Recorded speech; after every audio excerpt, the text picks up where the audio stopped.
워낙 빌라 경매가 그래도 제일 쉬운 편이고 뭐 지금도 뭐 수익률 뭐 8% 9%는 쉽게 달성할 수 있거든요. 아, 그래요? 대출 없이 사도. 지금 제가 그냥 딱 떠오르는 거는 2천만 원에서 4천만 원 사이면 가능한 게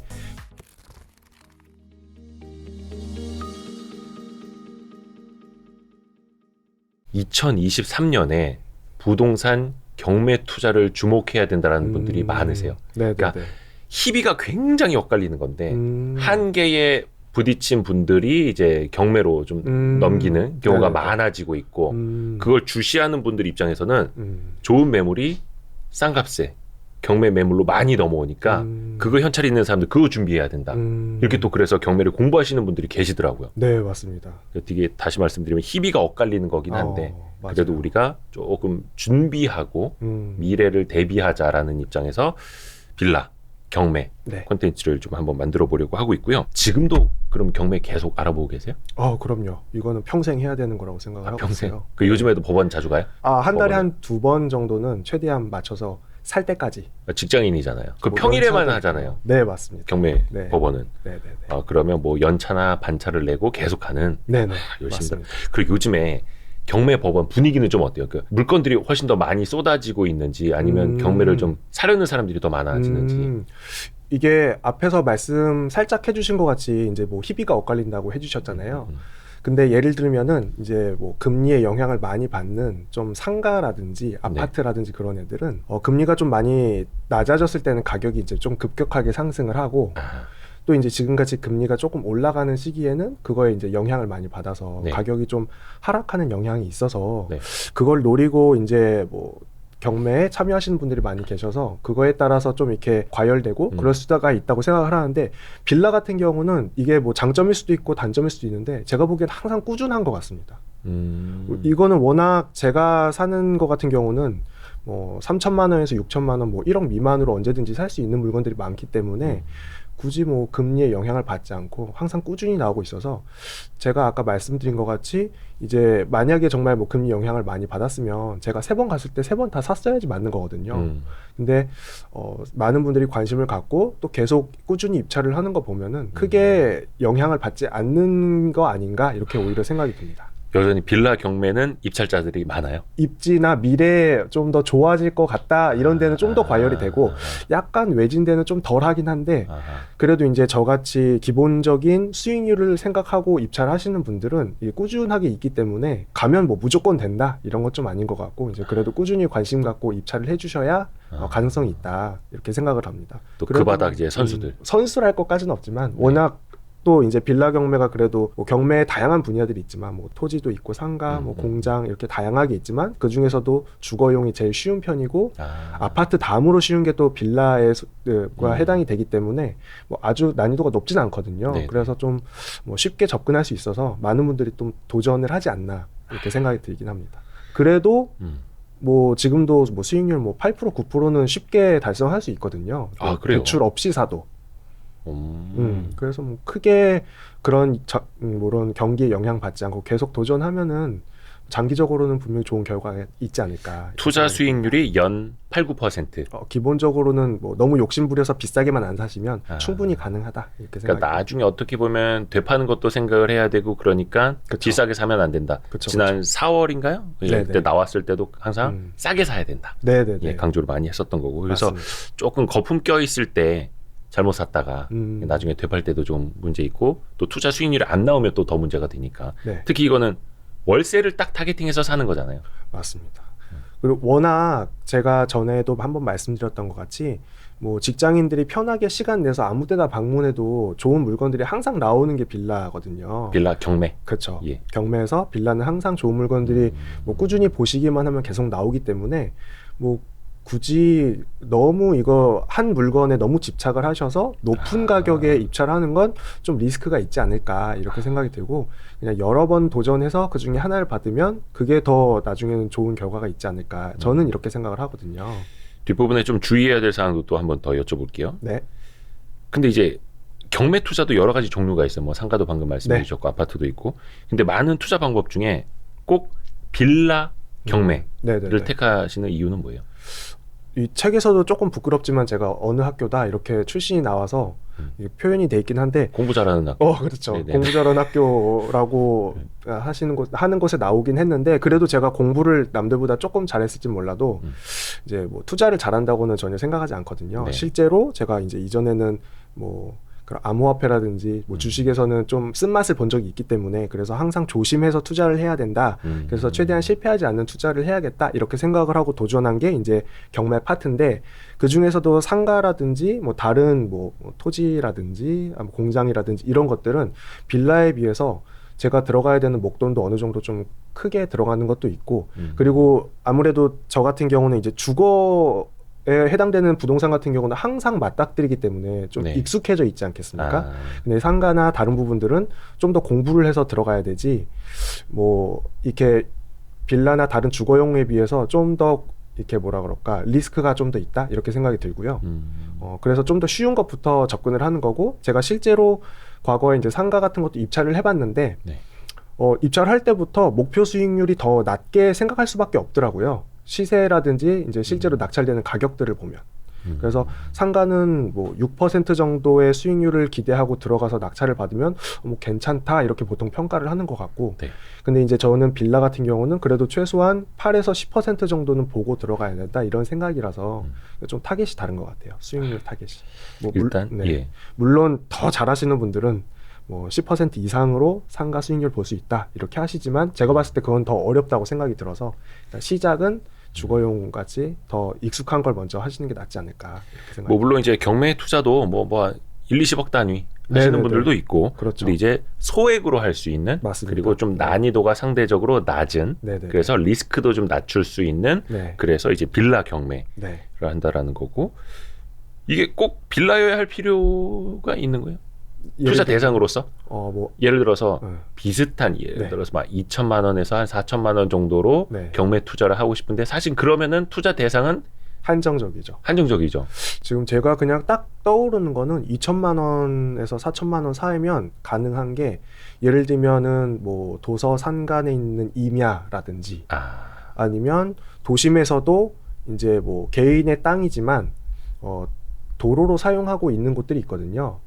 도로요? 네네. 그래서 이제 개인의 소유지만 그거를 아. 공공의 목적을 위해서 도로로 사용을 하면 그거에 대해서 소유권은 가지고 있지만 뭐 보유세나 이런 건 또 면제를 해주고 먼 미래에 개발이 되면 그건 다시 이제 뭐 주거용이나 이런 걸로 또 활용할 수 있는 그런 토지의 가치가 있기 때문에 도로도 거래가 되고 뭐 농지도 될 수도 있고요.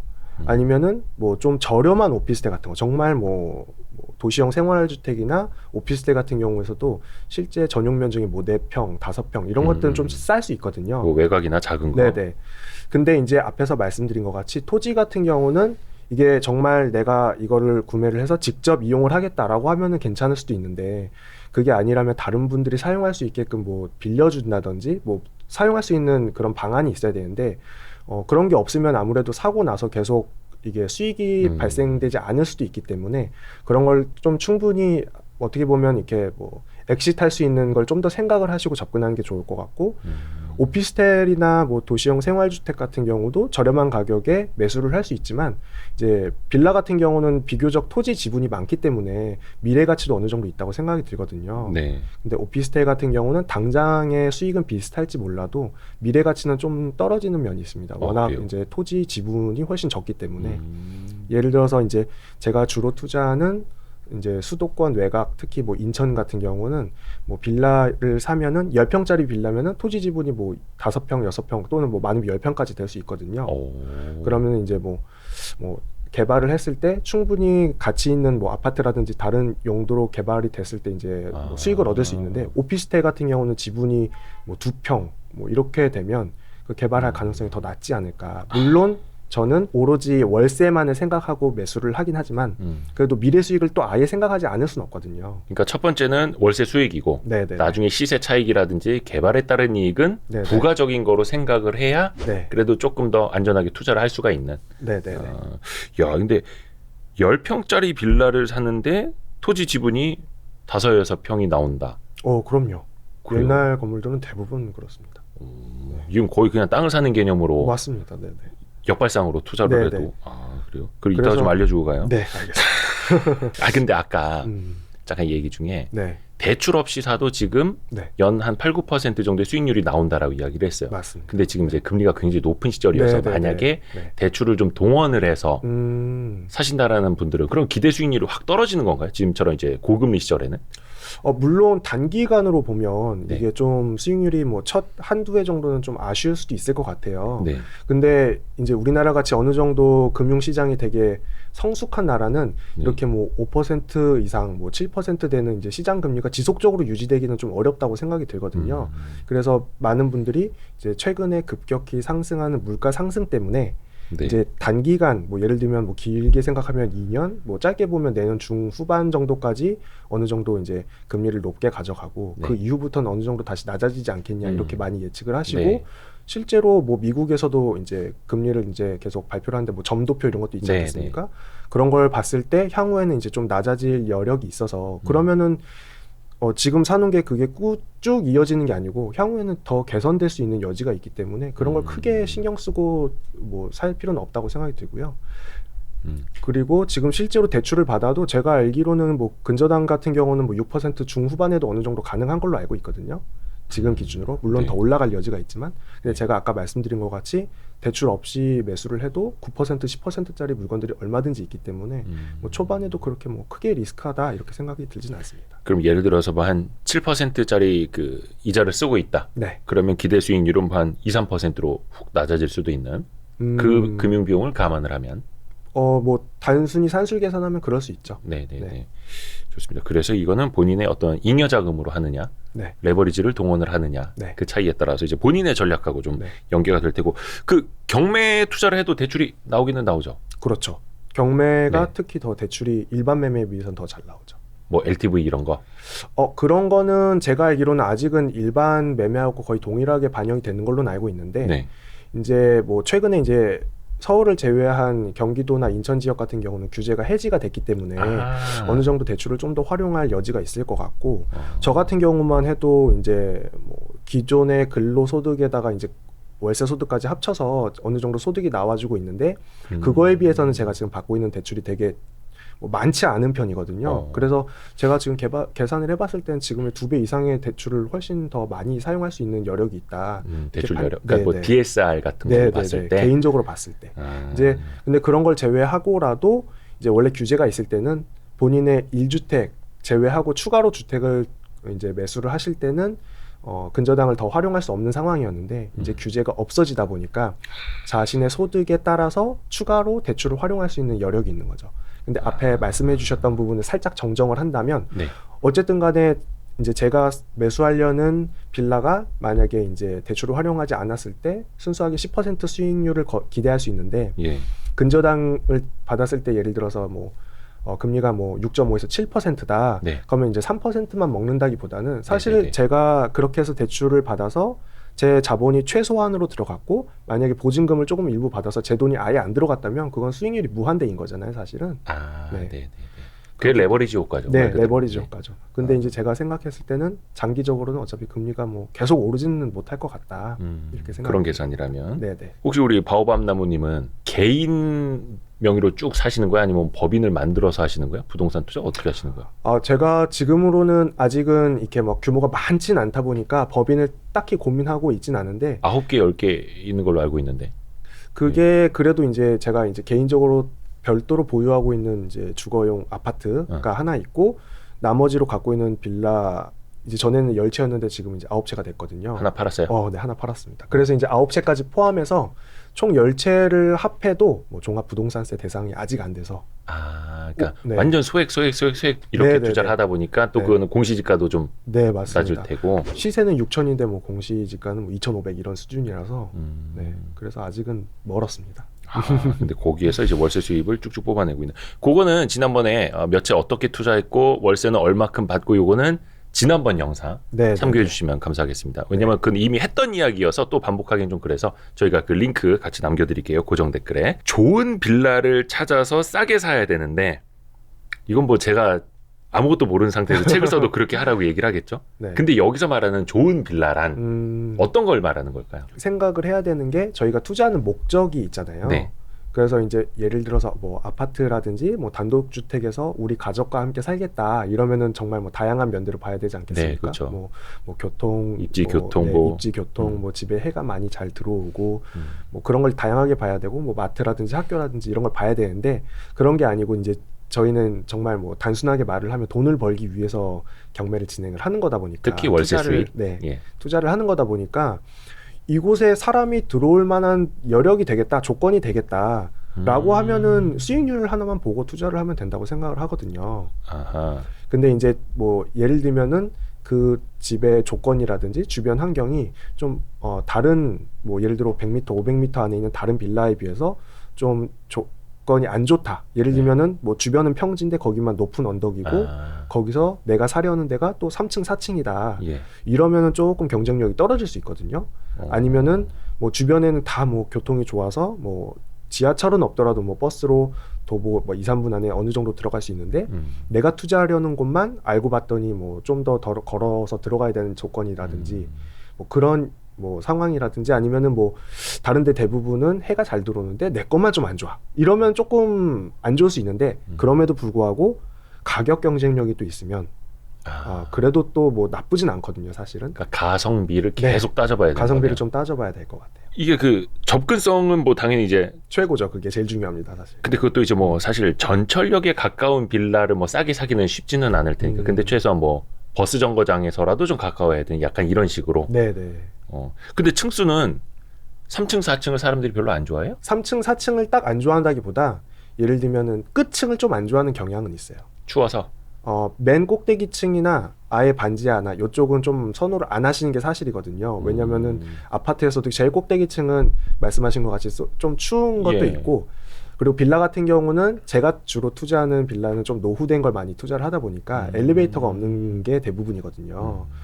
그러면 이제 예를 들면 구도심에서 좀 이렇게 어느 정도 노후된 빌라 같은 경우는 1층이나 2층 같은 경우는 꼭 젊으신 분, 뭐 다리가 튼튼하신 분이 아니고 어르신들도 혼자 사시거나 이제 두 분이 같이 사시는 분께도 얼마든지 임대를 줄 수 있어야 되는데 뭐 살짝 언덕진 곳에 4층이면 그런 분들은 좀 저희가 모시기가 어려운 상황이니까 좀 임대를 놓는 대상이 좀 한정된다. 요 그러니까 정도로 생각해 들어올 주시면 만한 사람들의 풀이 넓어지는 그 매물을 네네. 선호한다라는 거구나. 네네. 근데 이것도 뭐 너무 거기에 또 매몰되면 안 되고 그럼에도 그것도 가격. 네 그럼에도 뭐 다른 거에 비해서 뭐 한 30% 싸게 살 수 있는 경쟁력이 있으면 뭐 충분히 들어가도 되는 상황이 되는 거죠. 항상 조건뿐만이 아니라 네.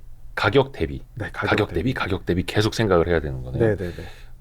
좀 약간 그런 것도 있네. 왜 아파트는 1층이 조금 더 저렴하잖아요. 네네. 빌라는 1층이 더 저렴하고 이런 건 없어요? 2, 3층에 비해서 1층을 좀 덜 좋아할 수도 있다고는 생각이 드는데 네네. 1층 밑에 반지하가 있으면 1층의 효과가 살짝 떠 있구나. 네네네. 살짝 떠 있기 때문에 혹시 그런 부류도 있나요? 그러니까 빌라 투자를 하면 좀 좋을 사람. 근데 빌라 투자를 하면 안 될 사람.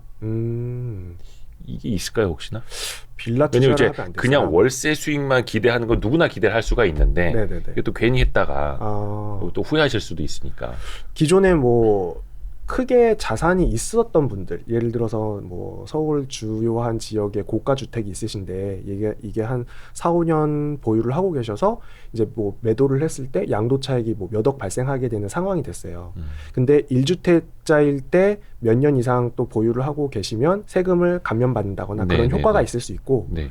또 뭐 요즘 같은 경우는 종부세도 이슈가 될 수 있으니까 그런 분들 같은 경우는 빌라를 한 채 더 가지고 있음으로써 다주택자가 되었을 때 이제 양도세를 추가로 지불해야 되는 상황이 될 수 있거든요. 그래서 그런 분들에게는 좀 더 신중하게 생각을 해보셔야겠다. 근데 그럼에도 불구하고 아예 장기적으로 많이 늘리겠다라고 하면은 그게 더 수익이 될 수 있다고 저는 생각이 드는데 뭐 단기적으로 뭐 이사를 가야 된다거나 아니면 매도할 의향이 있으시다. 그러면 좀 더 고민을 해보셔야겠다. 좀 이렇게 생각이 듭니다. 요 책에도 그런 분들이 좀 나와 있죠. 그런 부분이 멘트가 있고 이제 다른 내용들도 있는데 예를 들면은 뭐 빌라 투자 같은 경우는 사실 다른 투자에 비해서 조금 초반에 좀 번거로운 일이 좀 생길 수도 있거든요. 네. 저 같은 경우는 이제 주변에 많이 친해진 공인중개사분들이라든지 그런 분들께 뭐 문제가 생겼을 때 한번 방문해 주세요 이럴 수 있는데 처음에 한두 채 갖고 있을 때는 그런 노하우가 없으시다 보니까 직접 방문을 해서 예를 들면 뭐 여기에 문제가 있으니까 좀 수리가 필요합니다 라고 하는데 뭐 3, 4만 원이면은 그냥 해드리겠지만 이게 네. 뭐 4, 50만 원 들어가는 건이 생길 수도 있잖아요. 네.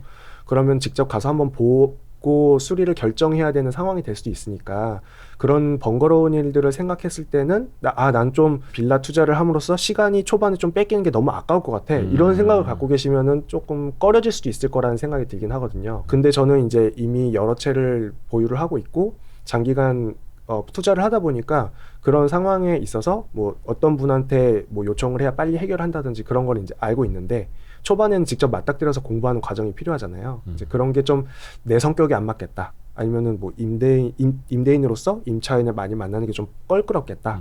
이러시면은 조금 고민해보고 투자를 하셔도 되지 않을까. 네. 뭐 흔히 MBTI에서 I이신 분들은 네네네.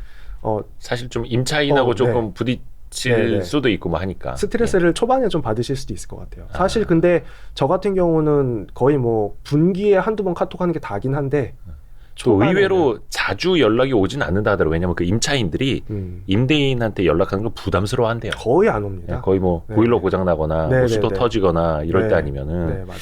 그래서 또 이렇게 임대 사업을 많이 하시는 분들 입장에서는 임차인들하고 밀당도 정말 잘하시고 임대인한테 예. 연락 오는 것도 되게 싫어하시는데요. 왜냐면 저 같은 경우는 절대 그런 얘기를 안 하는데 다른 분들 같은 경우는 뭐 한 2년 됐으니까 월세 5만 원 올려라, 10만 원 올려라 네. 이런 연락이 올 수도 있잖아요. 근데 네네네. 되게 불안해하시거든요, 사실은. 아, 근데 저 같은 경우는 월세 올린다고 할까봐. 네네, 저 같은 경우는 웬만하면 동일한 임차인분께는 뭐 중간에 막 뭐 한 4년 됐으면 올려달라고 하는데 2년 됐을 때 올려주세요. 잘 이러진 않아서 저한테는 크게 부담스러워하진 않으시더라고요. 좋은 임대인.